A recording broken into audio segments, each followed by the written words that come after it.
नमस्कार, आप सभी का स्वागत करती हूं भारत 24 पर। मैं हूं आपके साथ पूर्णिमा मिश्रा और वक्त है दहाड़ का। लोकसभा चुनाव के बीच सियासी शोर पाकिस्तान से अब एटम बम तक जा पहुंचा है। एक तरफ लोकसभा चुनाव में मुद्दा जहां पर गरीबी, महंगाई, बेरोजगारी होना चाहिए था, जो नहीं है, बल्कि पाकिस्तान की एटमी ताकत का मुद्दा बनाया जा रहा है। हाल ही में सैम पित्रोदा तो आपको याद ही होंगे, जिनकी वजह से कांग्रेस की अच्छी खासी फजीहत हुई।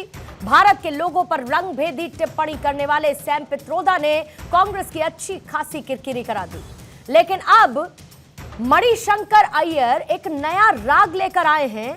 हालांकि ये कहूं कि उनका ये राग नया नहीं है तो पुराना, लेकिन एक बार फिर से उन्होंने इसको सामने रखा। उनका कहना है कि भारत को पाकिस्तान की इज्जत करनी चाहिए, क्योंकि पाकिस्तान के पास एटम बम है।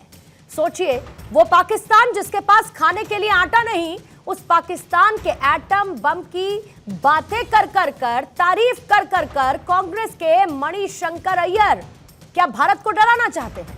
और पाकिस्तान की तरफदारी करने वालों में मणिशंकर अय्यर कोई अकेले नहीं, तेलंगाना के मुख्यमंत्री रेवंत रेड्डी भी इस लिस्ट में आ चुके हैं, जो अभी तक भारत की सेना से सर्जिकल स्ट्राइक का सबूत मांग रहे हैं, जिनको इस बात का यकीन ही नहीं कि भारत ने पाकिस्तान में घुसकर उसके पाले हुए आतंकियों का सफाया कर दिया था। आप जरा सोचिए कि मुख्यमंत्री जैसे महत्वपूर्ण पद पर बैठा हुआ एक शख्स अगर सेना पर इस तरीके का सवाल उठाएगा, तो ये सब सुनकर क्या पाकिस्तान का सीना चौड़ा नहीं होगा? क्या सेना का मोराल डाउन नहीं होगा?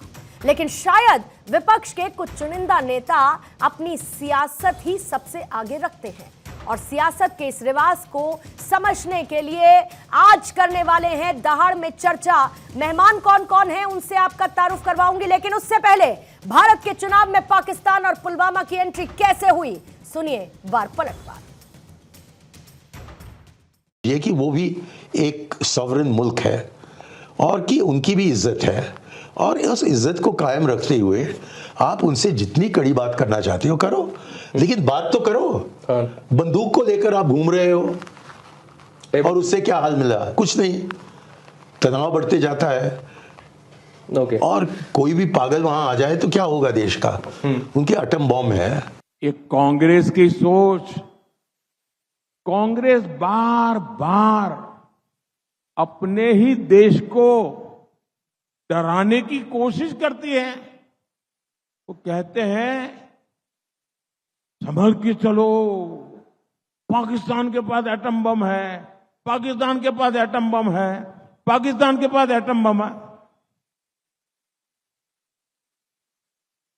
ये मरे पड़े लोग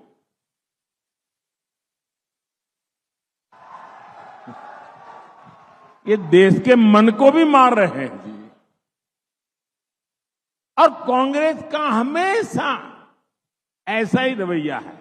पुलवामा इंसिडेंट होने के बाद सर्जिकल स्ट्राइक में पॉलिटिकल बेनिफिट लेने के लिए मोदी जी कोशिश कर रहा है। मेरा सवाल यह है कि मोदी जी को, भाई आप क्या कर रहा है? पुलवामा इंसिडेंट क्यों हुआ है? क्यों होने दिए? देश की सुरक्षा आप क्या कर रहा है? क्यों आईबी रॉ ये एजेंसीज को क्यों इस्तेमाल नहीं किए आप? तो वहां पर आपका फेल्यूर है ना। उसके बाद आप किए नहीं किए भगवान जाने। सर्जिकल स्ट्राइक हुआ नहीं हुआ किसी को पता भी नहीं आज तक। सर्जिकल स्ट्राइक में सवाल उठा रहा है, लेकिन आज पाक ऑक्युपाइड कश्मीर में भारत का पटाखा भी होस्ट हो रहा है। आप उनको थोड़ा बताइए कि सर्जिकल स्ट्राइक में आप वो सवाल उठाने का बात छोड़ दो।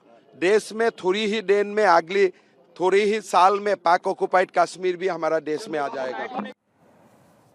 शौर्य को भले ही 5 साल हो चुके हों, लेकिन कांग्रेस ऐसी है जो आज भी इस पर सवाल उठाती हुई नजर आती है। कुछ अहम सवाल जिन पर आज दहाड़ में चर्चा करेंगे, उन सवालों का जिक्र और उसके बाद मेहमानों से आपका तारुफ करवाऊंगी। सबसे पहला सवाल यही है कि कांग्रेस का सियासी गेम कब खत्म होगा? पाकिस्तान के प्रति प्रेम, पाकिस्तान का नाम लेकर देश को डरा रहे हैं क्या मणिशंकर अय्यर?